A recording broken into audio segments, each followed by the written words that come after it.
இன்றைக்கும் நான் உங்களோடு கூட ஒரு 15 நிமிஷம் குயிக்காக கர்த்தருடைய வார்த்தையை கொண்டு வருகிறேன். சமீப நாட்களில் தானியேலுடைய ஜெபத்தை உங்களுக்கு முன்பாக நான் வைத்து வருகிறேன் என்பது உங்களுக்கு தெரியும். தானியேல் தீர்க்கதரிசியின் புத்தகம் 9ஆம் அதிகாரம் 19ஆம் வசனம். தானியேல் 9:19. ஆண்டவரே கேளும், ஆண்டவரே மன்னியும், ஆண்டவரே கவனியும், என் தேவனே உம்முடைய நிமித்தமாக அதை தாமதியாமல் செய்யும். உம்முடைய நகரத்துக்கும் உம்முடைய ஜனத்துக்கும் உம்முடைய நாமம் தரிப்பிக்கப்பட்டிருக்கிறதே என்றேன். நீங்கள் நம்ம ஆண்டவரே கேளும் என்ற வார்த்தையை, ஆண்டவரே எங்களை மன்னிச்சிருங்க அப்படிங்கிற வார்த்தையை நம்ம தொடர்ந்து தியானிச்சுட்டே வரோம். இன்றைக்கு ஆண்டவரே ஆண்டவரே என்னை கவனியும், ஆண்டவரே என்னை கவனிங்கப்பா, கர்த்தாவே என்னை கவனிங்கப்பா, என்னை கவனிங்க ஆண்டவரே, நான் சொல்கிறத கவனிங்க, என் போராட்டத்தை கவனிங்க, என் கடன் பாரத்தை கொஞ்சம் கவனிங்க ஆண்டவரே. என் பிள்ளைகள் படுத்துகிற பாடு, நேற்று நல்லா ஜெபிக்கிற ஒரு அன்பு சகோதரி சொன்னாங்க, எல்லா பக்கத்துலேயும் எனக்கு ஒரே நெருக்கமாக இருக்குது, வேலை ஸ்தலத்திலும் சரி, வீட்லேயும் சரி, பிள்ளைகளாலும் சரி. அதை கேட்கும்போது நம்ம மனது உடைகிறது. ஆண்டவரை நேசிக்கிற பிள்ளைகள் பலவித தரப்பட்ட போராட்டம் வழியாக போகிறாங்க. என்னுடைய பாரம்லாம் விசுவாசிகளை பலப்படுத்தணும். ஆமாம், ஊழியர்களை ஒருத்தருக்கு ஒருத்தர் பலப்படுத்தணும். சரியா? ஏதாயில் ஒரு பலவீனம், ஏதாயில் ஒரு ப்ரெஷர், அது பொருளாதார ரீதியாக இருக்கலாம், அல்லது சரீர உபாதை அல்லது வியாதியின் மூலம் இருக்கலாம், அல்லது குடும்ப பிரச்சனையாக இருக்கலாம், அல்லது பிசாசு போராட்டமாக இருக்கலாம். ஏதாவது ஒரு வகையில் தேவ ஜனங்கள் இன்றைக்கி பாதிக்கப்படுறாங்க. அப்போ அந்த மக்களை பலப்படுத்தணும் அப்படிங்கிற ஒரு நோக்கத்தோடு தான் தினந்தோறும் மக்களுக்காக போராடி நம்ம ஜெபம் பண்ணுறோம். இன்றைக்கி தானியேல் சொல்கிற வார்த்தையில் கேளும் என்ற வார்த்தையை பேசிட்டோம், சொல்லிட்டு வரேன் சமீப காலமாக. இன்றைக்கி அவர் சொல்கிறாரு, ஆண்டவரே கவனிங்க, ஆண்டவரே ஆண்டவரே கவனிங்க ஆண்டவரே. சங்கீதம் 5ஆம் சங்கீதத்தில் 5ஆம் சங்கீதத்தை நீங்கள் கொஞ்சம் திருப்புங்க பைபிளை. அதான் முடிக்க தான் போகிறீங்களா? இல்லை பாருங்கள், கொஞ்சம் திருப்புங்க ப்ளீஸ். 5ஆம் சங்கீதம் முதல் வசனம் பாருங்க, வாசிங்க. கர்த்தாவே கர்த்தாவே என் வார்த்தைகளுக்கு செவிகொடும், என் தியானத்தை கவனியும். கர்த்தாவே என்னுடைய தியானம், கன்சிடர் மை மெடிடேஷன், என் தியானத்தை கவனிங்க. நீங்கள் நல்லா கவனித்து கூர்ந்து பார்த்தீங்கன்னா, கஷ்ட நேரங்களில், உபத்திரவ நேரங்களில் சிலர் பைபிள் படிப்பாங்க. அநேகர் உபத்திரவ காலத்தில், கஷ்ட காலத்தில் பைபிள் படிக்கணுங்கிற எண்ணமே வராது. அப்படி ஒருவேளை சிலருக்கு படித்தாலும் புரியாது. என்னத்தை இவ்வளோ பாரம் இருக்குது, என்னத்தை போய் பைபிளை படிக்கிறது அப்படிங்கிற ஒரு விரக்தி வந்துடும். இப்போது 5ஆம் அந்த சங்கீதத்தில் தாவீது சொல்கிறாரு, ஆண்டவரே என்னுடைய வார்த்தைக்கு, என் ஜெபத்தை கேளுங்க, அதான் செவி கொடுங்க. அதே நேரத்தில் என்னுடைய தியானம், கன்சிடர் மை மெடிடேஷன், தியானம். இன்றைக்கி நான் தியானத்தை ஃபோக்கஸ் பண்ண போகிறேன். தியானத்தை, ஜெபத்தை ஃபோக்கஸ் பண்ணணும், ஜெபத்தை ஃபோக்கஸ் பண்ணணும். சரியா? இன்னொரு பக்கத்தில் தியானம், மெடிடேஷன். இன்றைக்கி நான் சொல்கிறது 100% எடுத்துக்க முடியாது, 100% ட்ரூ கிடையாது. பரவலாக பார்த்தீங்கன்னா இன்றைக்கி வசனம் ஆலயங்களில் குறைவு, வசனங்கள் குறைவு. அதை மாற்றி சொன்னால் பைபிள் வாசிப்பு குறைவு. இன்னும் கொஞ்சம் அழுத்தம் கொடுத்து சொன்னோன்னா மெடிடேஷன் ரொம்ப குறைஞ்சி போச்சு. உதாரணமாக பைபிள் ஸ்டடி, நான் போகிற இடங்கள்லாம் கேட்பேன், சபைகளில் பைபிள் ஸ்டடி இருக்குதான்னா அமைதியாக இருப்பாங்க. அமைதியாக இருக்கும்போதே தெரிஞ்சிடும் பைபிள் ஸ்டடிலாம் கிடையாது. ஞாயிற்றுக்கிழமை சிலர் ஊழியர்கள் ஞாயிற்றுக்கிழமை எல்லாம் வந்துடும். ஞாயிற்றுக்கிழமை வரவன் பேர் ஞாயிற்றுக்கிழமை கிறிஸ்தவன். அவன் தனக்காக வருகிறான். புரியுதா உங்களுக்கு? அப்போது கர்த்தருடைய பிள்ளைகளே, கர்த்தரை தேடுகிறவனுடைய ஆத்துமா வாழும். வசனத்தை தேடி வாசியுங்கள். இல்லை என்னுடைய வசனத்துக்கு நடுங்குகிறவனை நான் நோக்கி பார்ப்பேன். அதுதானே கர்த்தருடைய வார்த்தை. இன்னைக்கு சபை எங்கு தவறு இருக்கிறது பாருங்க. சபையில் ஏன் சண்டை, ஏன் கோர்ட்டு கேஸு, ஏன் அதாவது கிறிஸ்தவர் அல்லாத நீதிபதிகள் ஆலயத்தை ஆட்சி செய்கிறாங்க? அவங்க நல்லவங்க. ஆமாம், உங்களால் தான் முடியலடா, அவங்க கையிலே அது கொடுங்க. அவங்க அக்கார்டிங் டு த கான்ஸ்டிடியூஷனு படி நடத்துவாங்க. ஏன் இந்த அவல நிலைமை? சபையில் கர்த்தருக்கு பயப்படுகிற பயம் கிடையாது. சபையில் பைபிள் ஸ்டடி கிடையாது. நான் ராஜபாளையத்துக்கு போயிருந்தேன். ஒரு சாட்சியாகவும் கர்த்தரை மேன்மைப்படுத்தி சொல்கிறேன். ராஜபாளையம் பக்கத்தில் அத்திக்குளம், அது ஒரு ஊராட்சி. அப்போனா பார்த்துக்கிடுங்க, ஏதோ ஒரு 1000த்திற்கு மேற்பட்ட ஒரு குடும்பங்கள் உள்ள ஒரு ஒரு சிறிய ஊர்.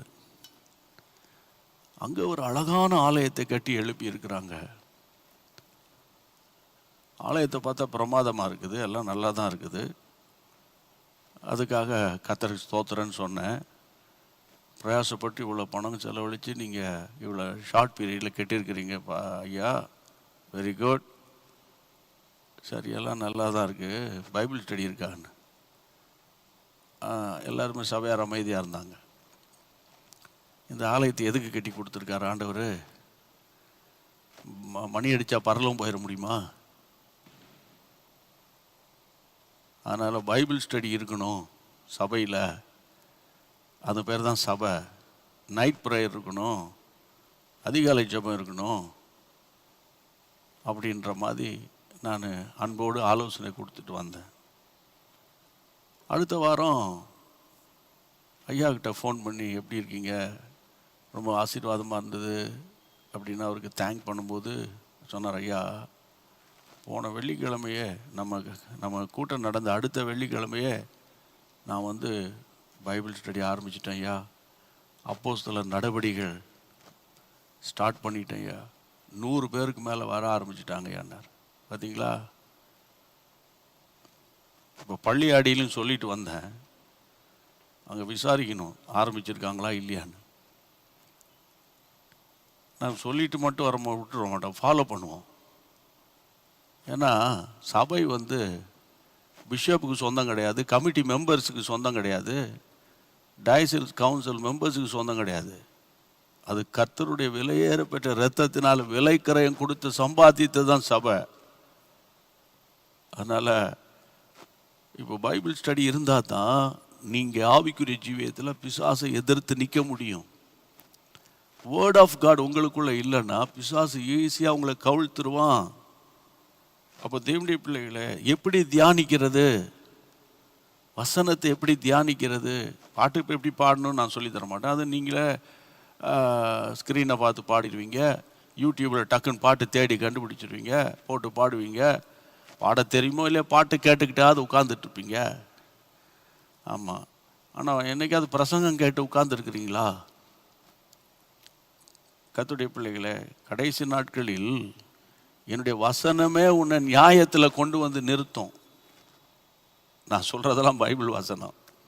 சரி, சங்கீதம் 39 சங்கீதம் 3ஆம் வசனம்.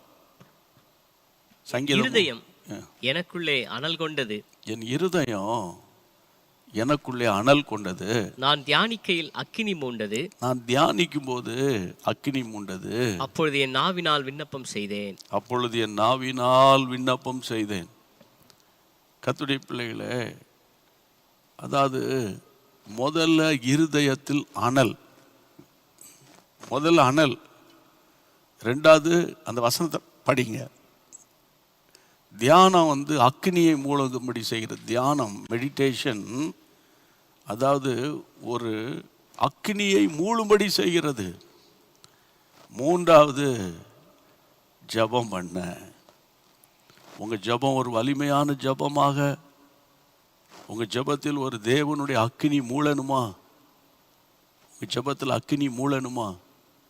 உங்கள் ஜபம் ஒரு ஃபயர்ஃபுல்லான ஜபமாக இருக்கணுமா? எடுத்தோன்னே ஏசப்பா வாங்கப்பா தாங்கப்பா அப்படின்னு அவரை அறியாதவர்கள் ஜெபித்தது போல ஜெபிக்கக்கூடாது. புரியுதா உங்களுக்கு? முதல்ல அனல், இருதயத்துக்குள்ள அனல், கர்த்தர் மேலே அன்பும் ஐக்கியமும் அந்த வசனத்தின் மேலே பசித்தாகம் கொள்ளும்போது உள்ளத்தில் ஒரு அனல் உண்டாகும். அந்த அனலோடு கூட பைபிள் எடுத்து நீங்கள் தியானம் பண்ணணும்னு என்ன அர்த்தம் தானே? தியானம், அதாவது வசனத்தை எப்படி தியானிக்கிறதுன்னு சொல்லி கொடுக்குறேன். நீங்கள் அப்படியே மனசுக்குள்ளே கட கட கட கட கடன்னு வாசித்துட்டு இருக்கும்போது காஃபி கொண்டா, காஃபி அப்போவே கொண்டு வர சொன்னேன், சரி காஃபியில் சுகர் குறைஞ்சிட்ட அல்லது இதை கதையெல்லாம் பேசிக்கிட்டீங்க வாசித்தா அதுக்கு பேர் தியானம் கிடையாது. அது இந்த ராணி கல்கண்டு புத்தகம் அந்த காலத்தில் வாசிப்போம், இந்த காலத்தில் ஏதாவது நியூஸை வாசிக்கிறது அது கிடையாது. நீங்கள் உட்காந்து நோட்டும் பெண்ணும் பைபிள் எடுத்து வாயை திறந்து வாசிக்கணும், உச்சரிக்கணும், ப்ரொனவுன்ஸ் பண்ணணும். வசனத்தை நீங்கள் வாயை திறந்து வாசிக்கும்போது கர்த்தருடைய உதாரணத்துக்கு 23ஆம் சங்கீதம், கர்த்தர் என் மேய்ப்பராக இருக்கிறனா தாட்சி அடையினா அதை தெரிஞ்ச, அப்படி இல்லை, கர்த்தர் என்னுடைய மேய்ப்பராக இருக்கிறார். Lord is my shepherd. அது தாவீதுக்கு மட்டும் இல்லை, ஆண்டவரே எனக்கும் நீர் மேய்ப்பராக இருக்கிறீர். அப்போ நீங்கள் தான் என்னை மேய்க்கணும். அப்போ நான் காட்டு கழுதை போல் அங்கெங்கே சுற்றிடக்கூடாது, என்னை நீங்கள் கண்ட்ரோல் பண்ணணும். இப்போ மேய்ப்பன் ஆடுகளை கண்ட்ரோல் பண்ணுவான், ஆடுகளை கண்காணிப்பான். அப்போ நான் என்னத்தை படிக்கிறேன், வாட்ஸ்அப்பில் எதை பார்க்குறேன், ஃபேஸ்புக்கில் யாரோடு கனெக்ட் பண்ணுறேன், இன்ஸ்டாகிராமில் என்ன பண்ணுறேன். அப்போ என்னை கண்காணிக்கிறவர் ஆவியானவர். பாருங்கள், இந்த ஒரு வார்த்தைக்கு எங்கெங்கெல்லாம் உங்களை இழுத்துட்டு போகிறேன். அப்போ ஆண்டவரே இந்த நாளை துவங்கும்போது நீர் எனக்கு மேய்ப்பராக இருக்கிறீரப்பா, நீர் நல்ல மேய்ப்பன். ஆமாம், நல்ல மேய்ப்பன் தன்னுடைய ஆடுகளுக்கு ஜீவனே கொடுக்கிறவர். அந்த ஆடுகளின் சத்தத்தை மேய்ப்பன் அறிவான். இதெல்லாம் சொல்லிட்டு போகிறேன் பாருங்க. அப்போது இன்றைக்கி நான் உங்களை பார்த்து சொல்கிறேன், இப்படி மெடிடேட் பண்ணி பழகணும். பைபிள் படிக்கும்போது ஏதோ இன்றைக்கி 2 அதிகாரம் வாசித்தணும், இதை வாசித்துருவான், பைபிள் வாசித்துறேன், இதை வாசித்துருவான். அந்த கதைலாம் இருந்தால் வசனத்தினால் நீங்கள் கட்டப்பட முடியாது. அப்போ என் இருதயம் அனல் கொண்டது, தியானிக்கையில் அக்கினி மூண்டது. அப்பொழுது என் ஆவினால் அந்த ஃபயர் அனாயிண்டிங் வந்த பிறகு, அந்த வசன வெளிப்பாடுகள் உங்களுக்குள்ளே வந்த பிறகு, காலையில் சோர்ந்து போயிருப்பீங்க, அன்றைக்கி உங்களுக்கு நிறையா கமிட்மெண்ட் இருக்கும், நிறையா போராட்டம் இருக்கும், பிள்ளைகளால், கணவனால், மனைவினால், அண்டர் ப்ரெஷரில் இருப்பீங்க, பலவீனத்தினால். அந்த வசனத்தை நீங்கள் உட்கொண்டு தியானித்து அந்த வசனத்தை பிடிச்சு ஆவியில் நிரம்பி நீங்கள் ஜெபிக்கும்போது அந்த ஜெபம் ஒரு வலிமையான ஜெபமாய் மாறும். எல்லார் கைகளை உயர்த்தி, ஆண்டவரே இந்த கிருபை எனக்கு தரப்போகிறீர். எல்லார் கைகளை உயர்த்தி சொல்லுங்க, ஆண்டவரே இந்த கிருபை எனக்கு தரப்போகிறீர். இந்த மிஷினரி ஆண்டவர் டே, மிஷன் டேக்காக ஸ்தோத்திரம். இந்த நாளில் எனக்கு தியானிக்கிற அபிஷேகத்தை தாரும். The spirit of meditation. ஆண்டவரை தியானிக்கிற அந்த ஆவி எனக்கு வரட்டும். ஏதோ என் சுயநலத்துக்காக ஜோசியம் பார்க்கக்கூடாது பைபிளை வச்சு. ஆண்டவரே, ஆண்டவரே என்னுடைய ஆன்மீக வாழ்வுக்காக, என்னுடைய குடும்ப வாழ்வுக்காக பைபிள் படி நான் என்னுடைய லைஃப் அமையணும், பைபிள் படி என் ஜீவியம் அமையணும். கர்த்தர் எனக்கு அப்படிப்பட்ட கிருபையை தரணும். ஆண்டவரே, எங்களுடைய ஆன்லைனில் இப்போ யார் யார் என் கூட சேர்ந்து ஜெபிக்கிறாங்கன்னு எனக்கு தெரியாதுப்பா, ஆனால் யார் யாரெல்லாம் சேர்ந்து ஜெபிக்கிறாங்களப்பா, அவர்கள் மேலே தேவனுடைய அபிஷேகம் இறங்கட்டும். என் வேதத்தை நேசிக்கிறவர்களுக்கு மிகுந்த சமாதானம். ஆனால் அவங்களுக்கு இடரலே இல்லைன்னு சொல்லியிருக்குப்பா. இடரலை உண்டாக்குகிற இச்சையின் ஆவிகள், இடரலை உண்டாக்குகிற உலக மோகங்கள் நம்முடைய பிள்ளைகளை விட்டு வெளியேறட்டும். ரிகாபாலா ரீபாலா ரபாஹா பூது ரஹாபா. ஒரு ஜெப ஆவி நம்முடைய பிள்ளைகளை பற்றி பிடிக்கட்டும். பழங்கால ஜீவியத்தை வச்சுக்கிட்டு ஸ்தோத்திரம் பண்ணிக்கிட்டு உட்கார்ந்துருக்க முடியாதுப்பா. அன்று அனுதினமும் ஆண்டவரை நடத்துங்கப்பா, அனுதினமும் நடத்துங்க. நான் உனக்கு போதிப்பேன், நீ நடக்க வேண்டிய வழியை உனக்கு காட்டுவேன், உண்மையில் என்னை கண்ண வைப்பேன், உனக்கு ஆலோசனை சொல்வேன் சொன்னீரே. உடைய வார்த்தையின்படியே நடத்தும். எங்கள் விசுவாச குடும்பங்கள் ஜீசஸ் மீட்ஸ் யூடியூப் ஃபேமிலிஸ், ஆண்டவரே எல்லா டெலிவிஷன் வியூவர்ஸ், ஒவ்வொரு வீடுகளுக்குள்ளே ஒரு வசன வெளிப்பாடுகள் வரட்டும், வசனத்தை டிஸ்கஸ் பண்ணட்டும். தகப்பனும் மகனும், தாயும் மகளும், மாமியாரும் மருமகளும் உட்கார்ந்து வசனங்களை தியானிக்கட்டும். அதன் மூலம் ஒரு எழுப்புதல் வரட்டும். கர்த்தர் இந்த ஜெபத்தை கேட்டு இன்றைக்கு சாயங்காலம் ஒரு அசைவை உண்டாக்குகிறபடியினால் கரந்தட்டி கர்த்தரை ஸ்தோத்திரித்து பாடுவோம். நான் உனக்கு போதித்து நீ நடக்கும் பாதையை நாடோடும் காட்டுவேன், பயப்படாதே. ஆமென். நான் உனக்கு போதித்து நீ நடக்கும் பாதையை நாள்தோறும் காட்டுவேன், பயப்படாதே. உன்மேல் என் கண் வைத்து ஆலோசனை சொல்லுவேன், உன்மேல் என் கண் வைத்து ஆலோசனை சொல்லுவேன். அறிவுரை நான் கூறுவேன், உனக்கு அறிவுரை நான் கூறுவேன். நான் உனக்கு போதித்து நீ நடக்கும் பாதையை நாள்தோறும் காட்டுவேன், பயப்படாதே. அன்போடு நான் சொல்றேன், கலங்காதீங்க, தைரியமா இருங்க. கர்த்தருடைய வாக்கு தத்தங்களை பிடிங்க, வசனத்தை உறுதிப்படுத்துங்க. பிள்ளைகளை பார்த்து விசுவாச வார்த்தைகளை பேசுங்க. கணவனை பார்த்து அவங்கள பிளஸ் பண்றேன், உங்களை ஆசீர்வதிக்கிறேன், கர்த்தருடைய வார்த்தைகள் உங்கள் லைஃப்ல மாற்றத்தை கொண்டு வரும்னு சொல்லுங்க. தோல்வியை பத்தி பேசாதீங்க, வெற்றியை பத்தி பேசுங்க. தேவனுடைய கிருபை உங்களை தாங்கும். இந்த நாள் முழுவதும் வந்த ஜெப குறிப்புகளுக்காக இப்போ நீங்க ஜெபம் பண்ண போறீங்க. கையை உயர்த்தி ஸ்தோத்திரம் பண்ணுங்க. ஏசப்பா, இந்த நாள் முழுவதும் வந்த எல்லா ப்ரேயர் பாயிண்ட்ஸ் மேலேயும் ரத்தத்தை பூசுகிறோம்ப்பா. உங்களுடைய பிள்ளையுடைய மன விருப்பங்களெல்லாம் நிறைவேற்றி தம்முடைய பரிசுத்த நாமத்தை நீ மகிமைப்படுத்துங்க. அவ்வளோ ஜெபத்துக்கும் பதில் கொடுத்து உங்களுடைய பிள்ளைகளை ஆசீர்வதிங்க. ஜெபத்தை கேட்டதற்காக ஸ்தோத்திரம், ஸ்தோத்திரம், ஸ்தோத்திரம். ஆமென். நாம மகிமைப்படும். சேர்ந்து சொல்லிடுவோம். என் ஆத்துமாவே கர்த்தரை ஸ்தோத்திரி, என் முழுவதுமே பரிசுத்த நாமத்தை ஸ்தோத்திரி. என் ஆத்துமாவே கர்த்தரை ஸ்தோத்திரி, கர்த்தர் செய்த சகல உபகாரங்களை மறவாதே. ஆமென். Thank you. God bless you.